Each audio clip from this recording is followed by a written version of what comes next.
नमस्कार, आप देख रहे हैं आशा अंकनाद और मैं हूं आपके साथ श्वेता सिंह। और आज पालघर साधुओं को लेकर जो एक बहुत बड़ा निर्णय सामने आया है, इस मुद्दे को लेकर आज लाइव वार्ता में हमारे साथ मौजूद हैं आशुतोष दुबे जी। बहुत बहुत स्वागत है आशुतोष जी आपका आशा अंकनाद में।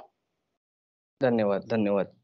जी, सबसे पहले मैं अपने सभी दर्शकों को बता दूं कि आशुतोष दुबे जी ने पालघर साधुओं के साथ जो हत्या का मामला सामने आया था, उसको लेकर एक लंबी लड़ाई लड़ी और अभी भी संघर्षरत है, अभी भी इस लड़ाई को लड़ रहे हैं।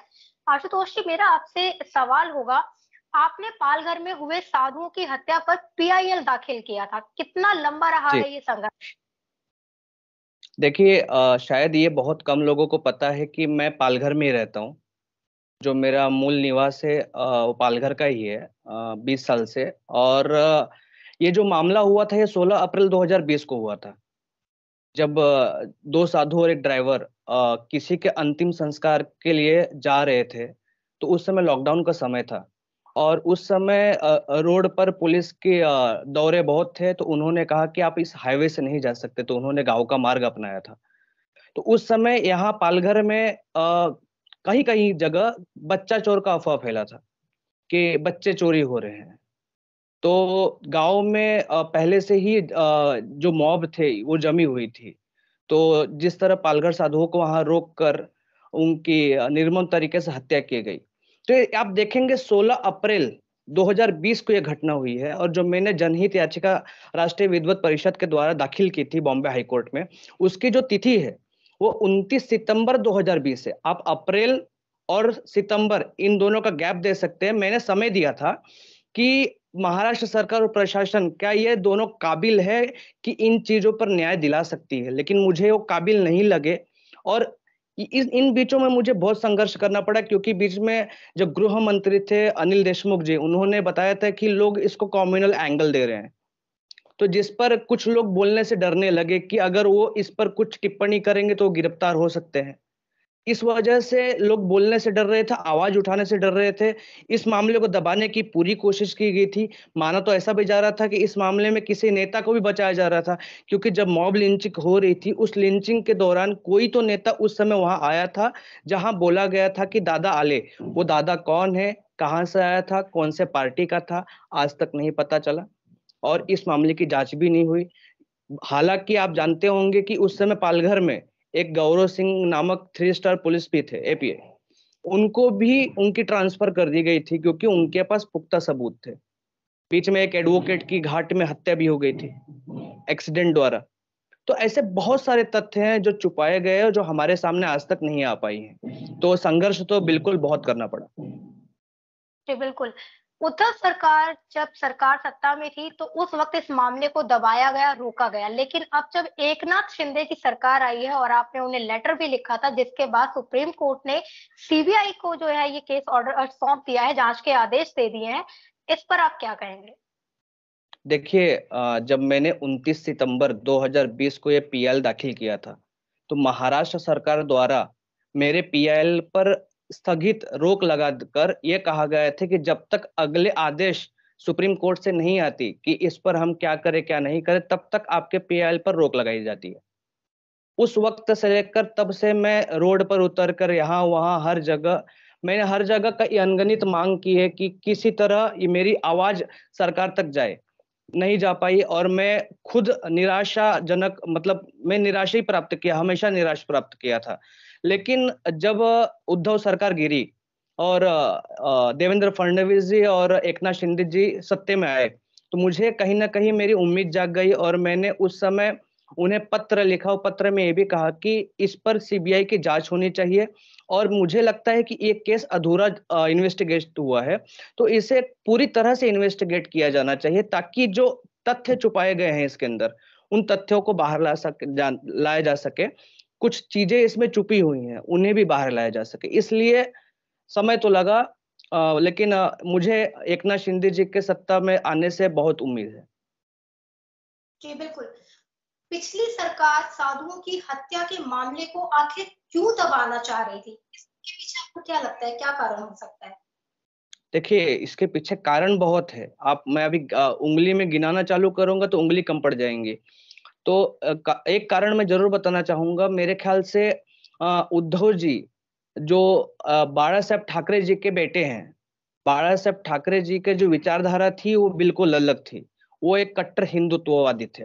लेकिन जब उद्धव जी सत्ता में आए तो उन्हें सबको खुश रखना था, किसी एक व्यक्ति ग्रुप को खुश नहीं रखना था। वो चाहते थे कि किसी और धर्म के भावनाओं का हाथ ना पहुंचे, या फिर इसे कम्युनल एंगल बनाकर कहीं मेरा वोट बैंक ना गिर जाए।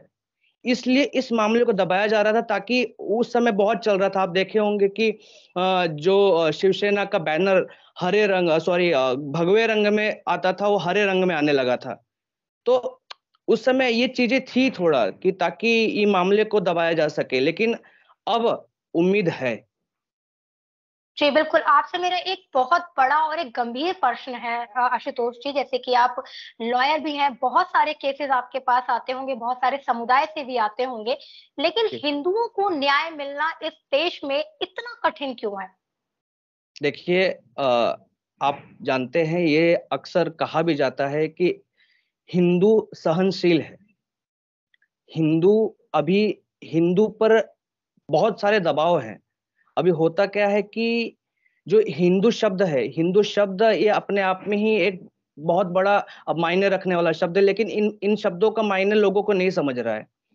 हो रहा है कि जैसे आप कोई कोई भी अन्य व्यक्ति, कोई भी एक सामाजिक व्यक्ति, समाज में रहने वाले व्यक्ति, अगर वो हिंदुओं पे टिप्पणी करता है, हिंदुओं के देवी देवताओं पे टिप्पणी करता है, तो उससे कुछ नहीं किया जाता।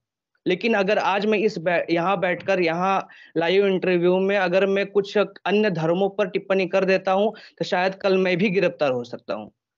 तो कहीं न कहीं हमारे एकता में कमजोरी है, हम में कमजोरी है, कि हम एक नहीं हो रहे। आज भी हम जातियों में बँटे हुए हैं। हम ये नहीं बोलते कि मैं हिंदू हूँ, हम ये बोलते हैं मैं ब्राह्मण हूँ, मैं क्षत्रिय हूँ, मैं दलित हूँ। जिस दिन ये बंद हो जाएगा, शायद आपने जो प्रश्न किया है ना, वो प्रश्न पूछने की नौबत नहीं आएगी। बिल्कुल, आज आपके संघर्ष की जीत हुई है क्योंकि आज सीबीआई बिल्कुल। को ये केस जो है, वो सौंप दिया गया है, तो आज कैसा आपको लग रहा है और इस पर आप क्या कहना चाहेंगे? जो आपने अभी प्रश्न पूछा, उससे अभी मैं थोड़ी देर पहले रोंगटे भी खड़े हो गए। एक्चुअली जब मैं ये सुनता हूँ कि सीबीआई की जाँच के आदेश दे दी गई है, तो आप समझ सकते हैं 16 अप्रैल 2020 और आज है 2022, लगभग 2 साल हो गए हैं। 2 साल में इस चीज़ का इंतज़ार करना मेरे लिए बहुत मायने रखता है, और कहीं न कहीं एक खुशी के आँसू भी निकले कि अ, मेहनत रंग लाई है, और मेरे लिए बहुत मायने रखता है। और मैं जब से ये फैसला हुआ है, तब से ही मैं बहुत खुश हूँ। और मुझे फिर से मैं बार-बार एक ही चीज़ कह रहा हूँ, एकनाथ शिंदे जी और देवेंद्र फडणवीस जी से बहुत उम्मीद है कि अब न्याय मिलेगा। बिल्कुल, अगला सवाल मेरा आपसे यही है क्योंकि अब सीबीआई को आदेश सौंप दिया गया, अब सीबीआई जाँच करेगी और इन 2 सालों में बहुत सारे ऐसे सबूत और ऐसी चीज़ें हो सकती हैं जो इधर-उधर हो गई हों, तो क्या अब उम्मीद है कि पालघर के साधुओं को न्याय मिलेगा? जी, मैं ऐसा कह भी नहीं सकता कि उम्मीद नहीं है, क्योंकि ये मैं पहले अगर कहता, पह ये अगर आज सीबीआई की जाँच के आदेश नहीं मिली होती, अगर आप इससे पहले मेरा इंटरव्यू करती, तो मैं भरसक कह सकता था, खुलेआम कह सकता था, मुझे उम्मीद नहीं है।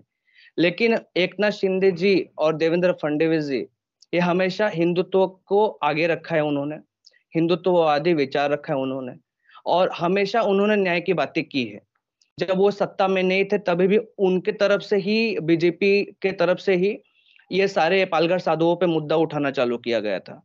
और आज भी आप देखेंगे तो कोर्ट ने जब पूछा उन एकनाथ शिंदे जी से कि आपको कोई आपत्ति है अगर सीबीआई जाँच कराई जाए तो? उन्होंने सीधा कहा है, हमें कोई आपत्ति नहीं है। सीबीआई जाँच होनी चाहिए। ये अपने आप में ही पूरे भारत में बहुत बड़ा संदेश जाता है। तो जी, उम्मीद बिल्कुल। है। बिल्कुल, उम्मीद है और उम्मीद की किरण जो है वो बहुत ज़्यादा जाग भी गई है। बहुत-बहुत आभार आशुतोष जी कि आपने इस मुद्दे पर, इस विषय पर अपने विचारों को साझा किया और ये आपके लिए, पूरे समाज के लिए, हिंदुओं के लिए बहुत बड़ी एक जीत है, एक खुशी का एक माहौल है कि जो साधुओं के साथ जो निर्मम हत्या की गई थी, उनके जो जाँच के आदेश हैं वो सीबीआई को सौंप दिया गया है। तो बिल्कुल जी, अब पूरे देश के साथ आपको और सभी को ये उम्मीद है कि अब शायद उन्हें न्याय ज़रूर मिलेगा और आपके संघर्ष की जो जीत हुई है इसके लिए भी आपको बहुत-बहुत शुभकामनाएँ कि बहुत इसी तरह से धन्यवाद। आप जैसे जो वकील हैं, वो हिंदुओं के न्याय के लिए लड़ाई लड़ते रहे बहुत जी। बहुत आभार आशुतोष जी, और हमारे सभी दर्शकों का भी बहुत बहुत आभार। आप देखते रहिए आर शंखनाद।